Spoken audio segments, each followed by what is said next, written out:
Good morning and welcome back to our channel. Good morning. Now, if someone's very excited. if you're a fan of Christmas markets, these next few videos we're about to do could be for you.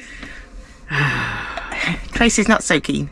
Well, the nice thing is that the Christmas markets are generally in historic towns, so we're going to go to a number of medieval Christmas towns. I'm going to go to a village which has been voted the best village by French people, so that's going to be the most picturesque. So tick tick for both of us. Yes, absolutely. So we have driven from the Limoges area and we've broken the stop in half because it was like a 6-hour drive. So we are currently at Périgord. Yeah, which is like a halfway, and it was only, what, 5 minutes off the motorway? Yeah, it was really close. And just to mention, the motorway is another drama because it's one of these free-flowing bailliages, so there's no barriers. They take your number and then you have to pay. Yeah. Oh, but you can't download the app. Yeah, and I couldn't download it either, and that's the first time we've experienced one of them type of toll systems. There's only 2 in France at the moment, but they're going to roll them out, so... Word to the wise, if you're coming to France and you spend some time here, get yourself a little transponder. There's a couple of places you can get them. Yeah. So I'll show you where we've parked in a minute, and then we'll get going and start heading for some Christmas fun. So the car park is dead centre to town. The town is just up there. The camper van bit is just next to the normal car park. It's free to park here. The services are here. You have to pay €5 for 8 hours. There's a camping car there, and I think it's €2 for water. So there's this car park, and then you can park on the gravel over there. There's a power supply. Yes, really good. So we just had this lovely little chat with a French lady. I was just unplugging the electric as I re-topped it up this morning, as last night we only went for the 8 hours. And I put another 8 hours in this morning, so we still had power left, and I could see, so on the power bank, when you've got power running through, it lights up at the top, and I could see her light was off. So I said to her, you can have the rest of our power, and she was like really grateful. And then she was looking at our number plate, and so she asked, she was like, is it Jersey? And I was like, yeah, Ile de Jersey. And it turns out her papa used to work there, like many years ago, and she's from Breton. Here comes. Yay! 7,000. Well done, Beans. Well done, Tash. Tash is driving for the big one. The big one. Whoop, whoop. Can you imagine when it gets to 10,000? Right, we just made it to Eguisheim. Eguisheim. What's the time, Trace? It is 6 minutes past 4. 6 minutes past 4, and it is crazy busy. So the motorhome bit is super full. When we came in, there was no spaces, so spun the car around and parked on the side. And then I said to Trace, right, you go to the drivers and I'll quickly do a walk. And then there was a space in the corner, and I was like, yes, the universe. However, we haven't got power, but we've got space for the market, so I'm happy with that. That's great. So we're going to get some really warm clothes on because it's super cold. Have away you go. Yes, off we go. You can see how chaotic it is. Oh, it's busy. Busy. Actually, it's very organised, not chaotic. Yeah, the road coming in was super organised. They've shut it to one lane. Yeah. Jingle bells ringing in my ear. Jingle bell, a sound that's oh so dear. Frosty the snowman is all around town. Watch out for reindeers are falling down. We stay up waiting for Santa tonight. Super cool. I am very excited. Cheers. We've just seen the t-shirt we need. Camping bar. Bottle of wine on the top. I knew we needed a refractory.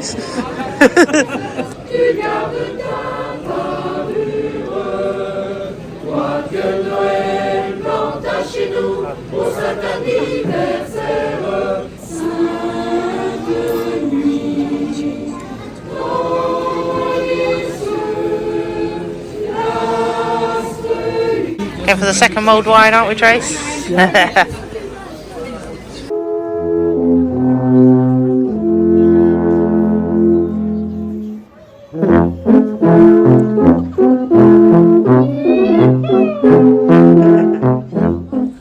it's still super busy. There's even a bit of double parking going on. So we are back from the first Christmas market. Good evening. They are my warmest pyjamas, all right, in my own defence. Well, it's the 30th of November, and because it is cold, and as I said before, we're not plugged in yet. So I was like, we need to put the Christmas pyjamas on because they're the warmest piece of clothing. So I just need to put mine on. Proper slippers on as well. It's beginning to look a lot like Christmas. Everywhere we go. Advent calendars out, ready for tomorrow morning. We've had some Van Short, and Tracy's going to get some Van Rouge out. Oh, bum shot. Feel that. I bet that's freezing. Oh, my days. So we are going to go back into the town tomorrow. Because we didn't film too much because I was too excited. Well, it was nice to see the Christmas lights. Oh yeah, and it is super busy as well. It's nice to see lots of little kids there all excited, as well as big kids. So I'm sure tomorrow Tracy will go into full historic mode. Oh, it's fantastic. Yeah. So I'll have a walk around in the morning. Yes. So we'll sign off for tonight. Au revoir. Au revoir. So this is how busy it is here. The bit the other side of the fence is your grey and black water waste and your fresh water. So it's super busy. Good morning from a very cold Eguisheim, which is voted the most picturesque village in France, and we are going in the daytime, although it's a little foggy, to have another look. It was a cold night in Beano, and unfortunately we've not been able to connect to power, and there's been a steady flow of vans looking for pitches, so we're going to hang on to this pitch until we shoot off either later this afternoon if we get power, or tomorrow. Sorry, later this afternoon if we don't get power, and if we get power, possibly tomorrow. There he is. Off we go. It's busy, isn't it? Yeah, it is.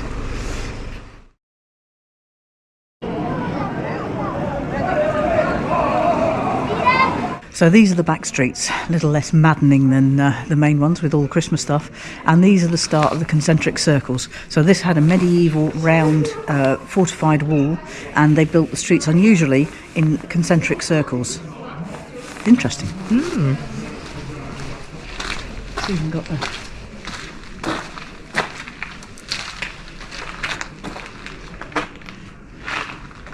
Yeah, so the tourist areas have painted all these nice jolly colours, but this is right.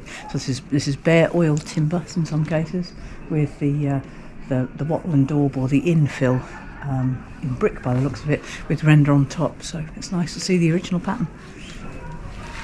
And a quick update on the free flow payage payment system. We've just gone into the back, and he had no idea what we were going on about. Even though it had FDRs, which is the transport system that uses it. Oh, this is an amazing street. So I think we might have to ring them later, as we've only got 2 days left.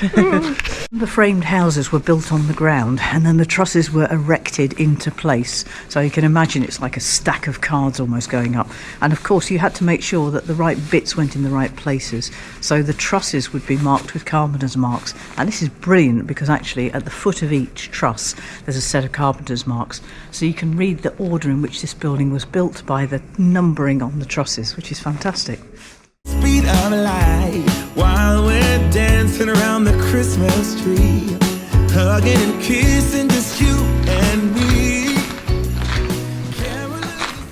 This is lovely. So these are the back streets, and traditionally these would have been the warehousing and the places where you would trade from, and then the upper paved streets would be where you'd have your shop fronts.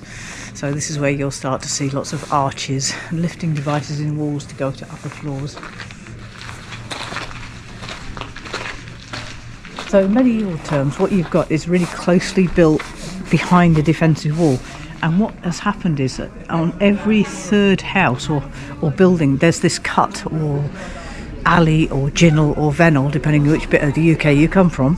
and it shows that there's been really strong controls over building. Otherwise this would have just been built up into a party hall. So that's quite an extraordinary indication of the amount of care that's gone into it. The other issue with timber frame buildings is they used to catch fire quite a lot. They're higgledy-piggledy because it was green timber, green oak usually, but catching fire was the big thing. And so if you walk around, you'll see inscriptions in the timber from the people when they got married. They inscribed their date, their initials, and usually a plea to God to look after their home for it not to catch fire.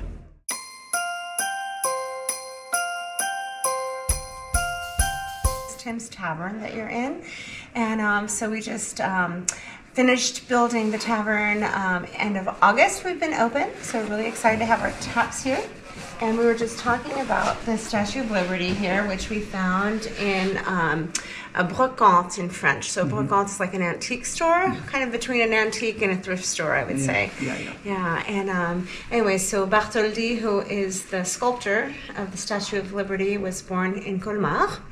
And we were just fortunate to happen upon this beautiful copy. Yeah. And it's made out of cast iron. So it took 3 men to lift it and put it on the bar. Wow. But we're so excited. And people look at her and say, oh, she looks like chocolate, like we could eat it. But yeah, it's cast iron. So if you can imagine a cast iron pan, you know, and then yeah, absolutely. Yeah. No, that's quite extraordinary. So that must have been one of the maquettes, one of the mock-ups. That's what we think. Yeah. They don't have all the history on it, but that's what we think. Yeah, because it's not absolutely true to what's there now. I think the dress is different, but the stance is much the same, isn't it? Yeah, it's the colour especially. Yes, absolutely. Yeah. Fantastic. Yeah, and they serve tea here. Now this was a nice find. Yes. I'm blown away by that marquette. Looking forward to this cup of tea. Looking forward to my coffee, I'm freezing. Yes, it's -2 today. Number 1, Christmas market. Done. Still very excited, Tash. Yes, so now we're going to head to Colmar for Christmas market number 2. Hopefully we can get into the air there, because here has been so busy, hasn't it? Oh, it's been crazy. And it's just constant people trying to get in. We were very lucky with the parking space. Yes. So we're not giving it up until we need to. Yeah, I always wanted to stay another night here, but we haven't got power, so I don't think I'll... Leisure Battery is going to do another night. Yeah, I don't think it would cope with another night. The parking cost for 24 hours is €21, either 30 or 50, and for 4 hours it's €10 in the motorhome section. If you can find a parking space. Yeah. Did I say there's 40 spaces here? Yes, you did. Yeah, 40 spaces here, and I think last night there must have been about 50 to 55 motorhomes. People just parked everywhere. It's kind of the same again today, but not as bad. So it's super popular. Yes. Yeah. Well, it's not surprising. It's a beautiful village. They do the Christmas markets very well. So we'll let you know what Colmar's like when we get there. Yeah, fingers crossed we can get in there, but I think the camping air's got 70 spaces, so we should be okay. Thank you for watching this video. Bye for now. Yeah, and part 2 will be out soon.